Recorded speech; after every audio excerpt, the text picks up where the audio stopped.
Okay, kwaniriza nate gwe nawena atulaba ku Ground TV ate kosa ne Ground Media UG obera mu program Full Face gaba masanyalaze genyini nyini tuba tukusazeeko essa zibera bbiri zenyini okuba ate nga tukutuusako ebyo byonna byonna ebadde mu nsike ya entertainment mu lunaku olwaleero.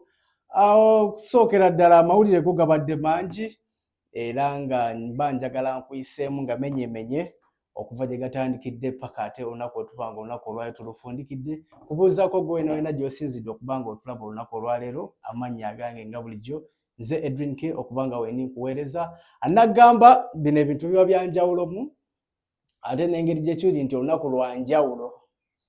Olunaku lwaleero ddwo lwa njawulo ky'olina okuba ng'omanya.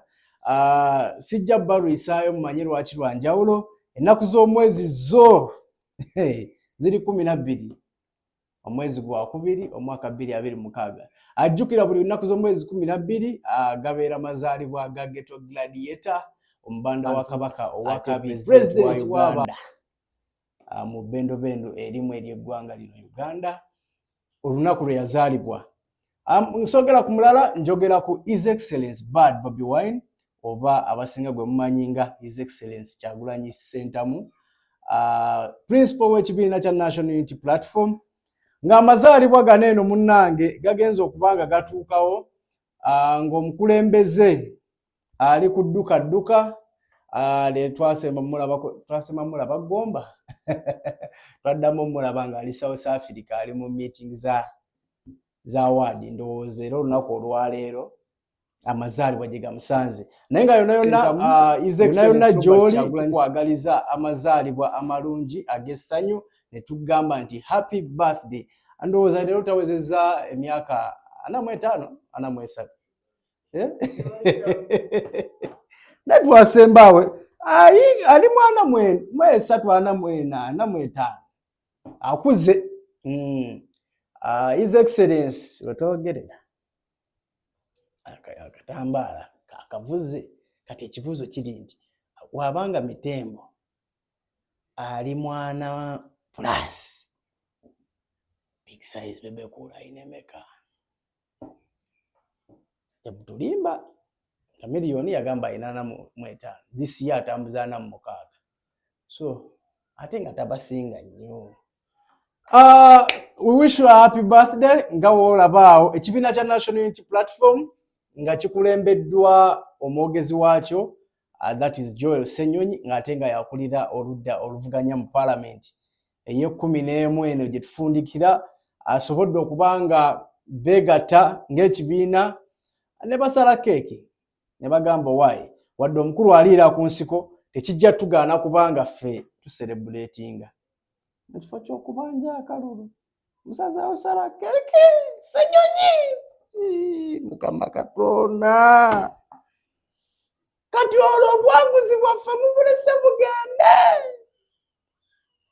Kale byebyo nno munnaye ebibadde bifa eruli eyo His Excellency Robert Kyagulanyi Ssentamu basobodde okubanga bamucelebratinga. Abayimbi ab'enjawulo basobodde okubanga bavaayo bagatta eddoboozi lyabwe nga bayita ku mitimbagano gyabwe nga bamwagaliza amazaalibwa ag'enjawulo nga boolabaawo abayimbi ab'enjawulo basobodde okubanga bagamba waaye happy birthday His Excellency the Great Gladiator, the man who changed the politics. Yagamba nti nno teweetaaga kuba mukadde oba muto okubanga wenyigira mu by'obukulembeze at any age kasita obanga otegeera you have a right okubanga wenyigira mu by'obukulembeze. Wish you a happy birthday era tukusaba nti nno byonna by'obala Omukama abikwatizeeko ate ne bakyaliba abali emidda mwana tubasabira basobole okubanga bavaayo demu ba celebrating naawe the likes of Eddie Mutwe, Akileo Kivumbi. By the way mubavuddeyo mukomera kyali wange Masaaba yali yeesimbyewo side ze ewaabwe naye baali bamukwatira embalala eyo lucky enough yasobodde okubanga avaayo naye nga tukwagaliza ebisinga byonna. Wish you a happy birthday. Ensonga za His Excellency bwezityo bwe zitambudde. Okay, nga tuvudde mu mazaalibwa ga His Excellency Robert Kyagulanyi Ssentamu Mitembo olunaku olwaleero annaye bagamba abantu ebintu bizibu. Wiiki eri eyagwa twaviirwako mwana muwala amanyiddwa nga Diana Skies, era poliisi nevayo netegeeza nti nno mu baakwatibwa kwaliko omuvubuka amanyiddwa nga Marvin Weisiba eyali askaali. Kitalo nnyo nnyini ddala. Tusaba omwoyo gw'omugenzi Diana Skies agusigale nga guwummula mirembe, naye engeri ebintu gye bitandiseemu okubanga bitambula akiraga nti Diana tawummudde, ayagala kubanga afuna bwenkanya. Naye nga olunaku olwaleero omuvubuka ono yakwatibwa amanyiddwa nga Weisiba Marvin, asobodde okubanga aleetebwa mu kkooti wali eri ku City Hall okubanga avunaanibwa aggravated robbery, kubanga kigambibwa nti bamukwata n'ebintu by'omu ku omugenzi. Omuvubuka ono ye yali askaali wa apartments zino eno wali ekyanja, era nga olunaku olwaleero asobodde okubanga aleetebwa mu kkooti okubanga asomebwa emisango gye egimuvunaanibwa. Kitegeezebwa nti n'abalala bakyali ku nsiko basuubirwa okubanga baleetebwa mu kkooti beegatte ku muvubuka ono, era nga emisango egimusomeddwa olunaku olwaleero wali eri ku City Hall. Muvubuka nno muto, myaka 22, naye myaka 22 at the age of 22 years okubanga ogenda kubanga otandika obulamu bwo, kuliko ekintu ekiyitibwa allegation of rape, murder and aggravated robbery. Gye misango esatu egivunaanyibwa omuvubuka ono. Asuubirizibwa okubanga yareepinga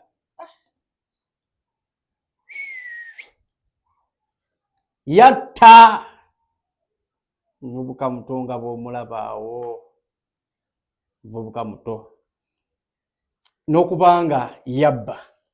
Omuvubuka ono bamuyise Weisiba Marvin, era nga olunaku olwaleero aleeteddwa ku kkooti ng'asuubirizibwa okubanga y'omu ku abo abatta mwana muwala Diana Namulinde amanyiddwa ennyo nga Diana Skies.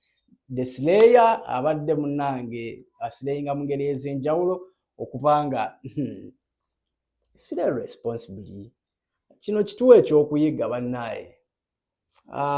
This boy might be innocent wanga yeetaba mu kutta mwana muwala ono, so we are not the court to judge. Naye kino kirekawa abantu ssekinnoomu naddala eri abaana ab'obuwala. Bw'obanga okola datewo obanga okola action zo zonna, be cautious. Today Diana taliiwo, but this little boy is suffering. Tamanyi, ayinza obba tamanyi kituufu oba ki, naye nga today kkooti emutaddeko emisango esatu. Asuubirizibwa okubanga yareepinga, ekyo kimu. Asuubirizibwa okubanga yatta, n'okubanga yamenya nabba. Gye misango esatu egivunaanibwa muvubuka ono Weisiba Marvin, era nga bwe twogera olunaku olwaleero asuze luzira. Bino bibadde wali eri ku City Hall ku Chief Magistrate Court, era we bamusomedde emisango gye katusobole okubanga tubiraba nga ebadde mu kkooti, then after tukomewo tube nga tukuwa amawulire amalala mangi nnyo nnyini ddala.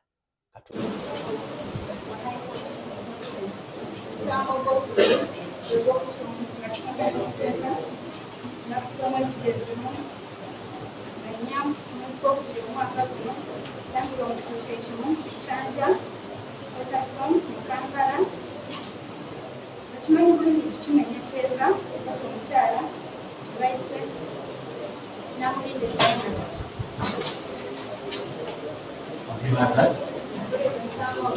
Yeah, you don't have to verify this account before the High Court. Omusango gwa Nagogola genda wolesebwa ku High Court. Omusango gw'okusatu guvunaanibwa gwe gw'okubisenya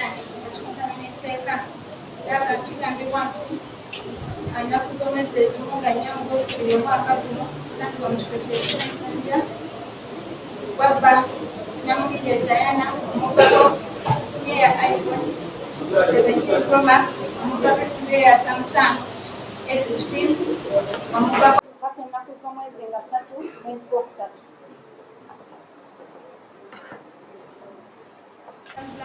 Laptop bag 19 You don't have to take credit to discount as well. For want of jurisdiction, you take your credit before the High Court. n'omusango gwa gonola So be patient. Yes, state. bakulondamu mu kkooti eno ojja kuwozesebwa kkooti enkulu ya High Court. Our inquiries are still going on. Kunoonyereza kutagenda mu maaso omwali wa gavumenti waligeza Fine. kkooti We'll see for another day. asabye olunaku olulala Complete inquiry.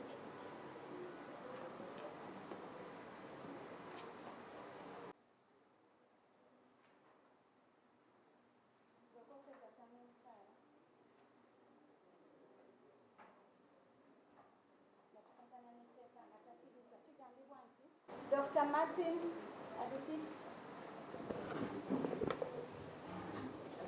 Kale ensonga zo zeezo eza mwana mulenzi Weisibe Marvin asuubirwa okuba ng'akomawo mu kkooti omwezi ogwokusatu ng'ennaku z'omwezi 17. So ebisingako awo tujja bba tubifuna ate tumanye omusango gwe okunoonyezebwa kukyagenda mu maaso naye ky'olina okuba ng'omanya si birungi.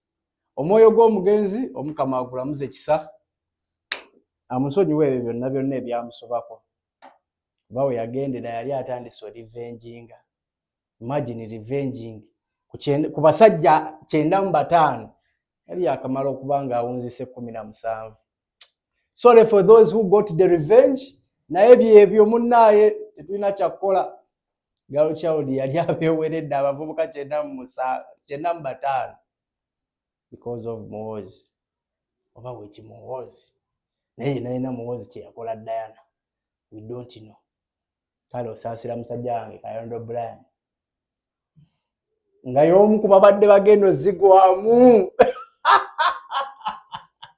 ande atale siyayagala okutegulanga ki lubadde lumulidde naye ensonga zezeezo mugenzi amusonyiwe byonna ebyamusobako nga tuvuddeyo eyo tugenda bba ate munnaye olunaku lw'eggulo wali eri Comedy Store yabadde celebrating Valentine in advance. Munnaye gye twagwiridde ku the beautiful Butricious mwana muwala amanyiddwa nga Gloria Bugi eyeevuma abasajja b'e Kampala yabakubamu n'akayimba agamba agasajja g'e Kampala. Munnange Gloria Bugi twamuguddeko ku Comedy Store nga bw'omulaba awo nga performing naye oba omuntu aba amanyi ekyokulwanyisa kye kuba Gloria Bugi kimu bibiri bwakyusa ku ki ku buti yazze n'obumuli obu yaddibye nabo babuganya abasajja naye nga mwana muwala Gloria Bugi twasobodde okuba nga tumubuuzaako netugamba naye Gloria Bugi toyinaayo ku ngoye zisobola kutuuka nga mpanvu zikubika omubiri n'agamba bannange nze n'engoye empanvu tuli tuti ono ye Bugi zino z'engoye empanvu kati waliwo space wakati wa Bugi n'engoye empanvu. Gloria Bugi agamba nti ye n'engoye empanvu zimuleetera infection. Twebuuza ddala infection mwana yogeze n'amugamba nti munnaye engeri gye kiri nti Bugi engeri gye kiri nti munnaye engeri gye wakolamu ka BBL n'agamba BBL bye biki yabyeganye takolanga ku bina nti just engeri gye tubadde mu nnaku enkulu yali anye emmere n'agejja so asuubira okuba nga agenda okuddayo okuba nga akolamu ka exercise sinakindi n'okusiiba engeri gye tugenda mu kisiibo asobole okuba nga asala ku weight naye n'agamba nti nno munnaaye anaye Gloria Bobi alina engeri gy'abadde awenjula mulabe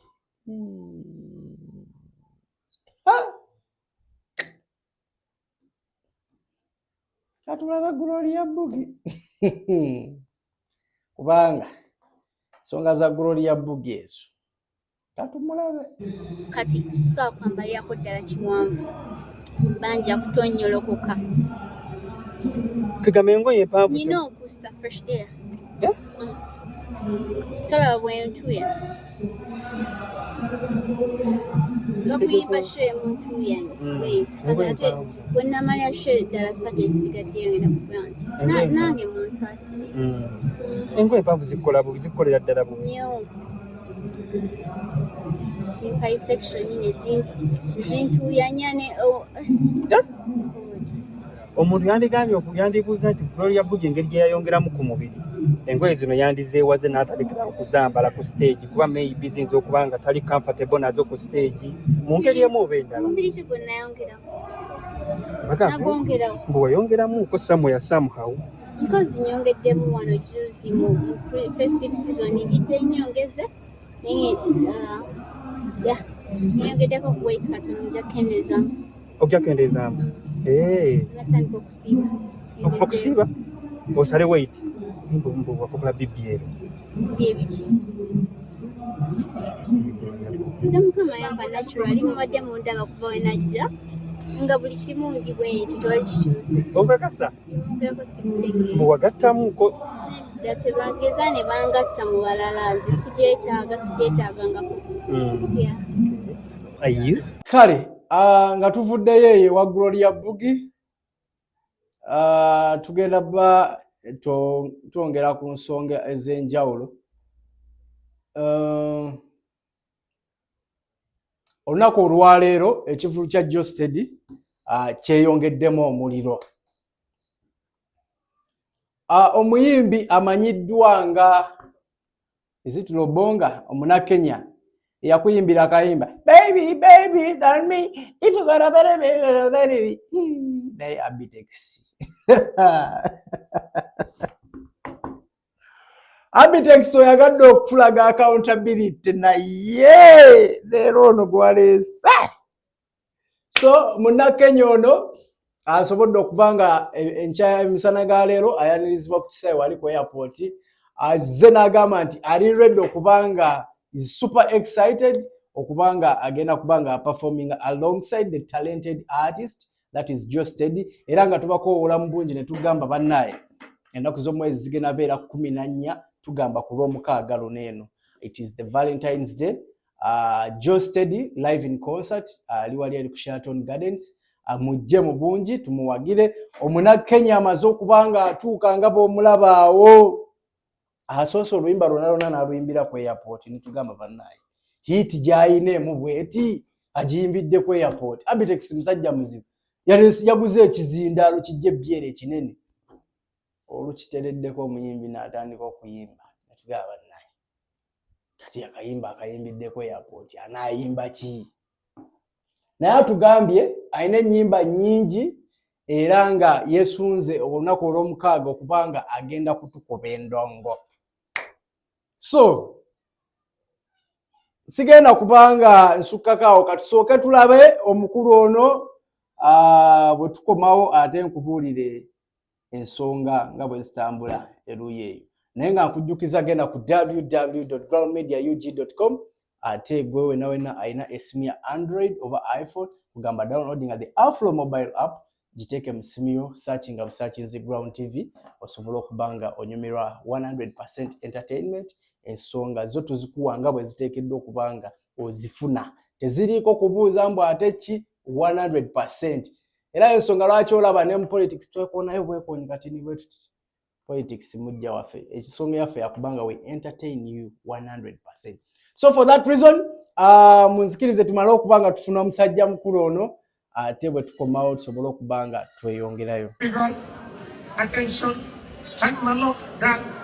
Epunchaka kidogo, girl. Indisha kiuno, nando nyanjo dogo, stop kiponi, girl. Kumbi, wadi magiti. Wama beze vitu wanati magiti.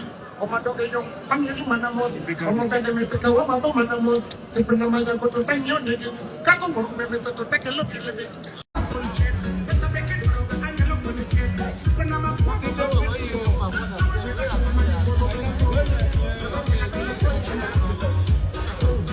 Yeah, like that. Manyi. Who's the Yamabeka? Kaya Kaimba.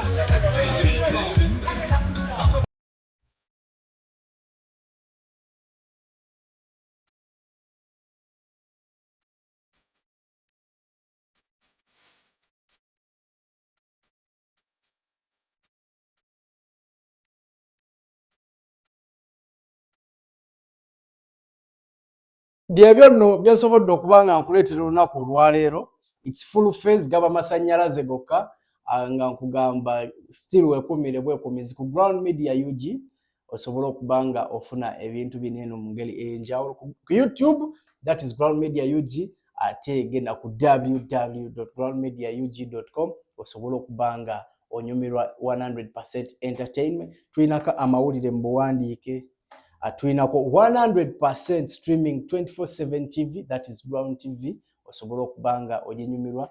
Gwe atayagala kubanga munayo oteekamu akasente, tugamba osobola still okuba nga otufunira ku My Channel app oba ku website yaffe, that is www.groundmediaug.com. Ku Yo TV kwetuli ate kosa ne My Channel app, tugamba buli omanyi streaming app yonna gy'omanyi searching up searches Ground TV ojjaba otufuna. Ansigadde nze Edwin sigenda kubanga nsukako waneeno ensonga bwezito bwe zitambudde nga bw'ozirabye, tugamba nti mbeere bulungi, mweraba.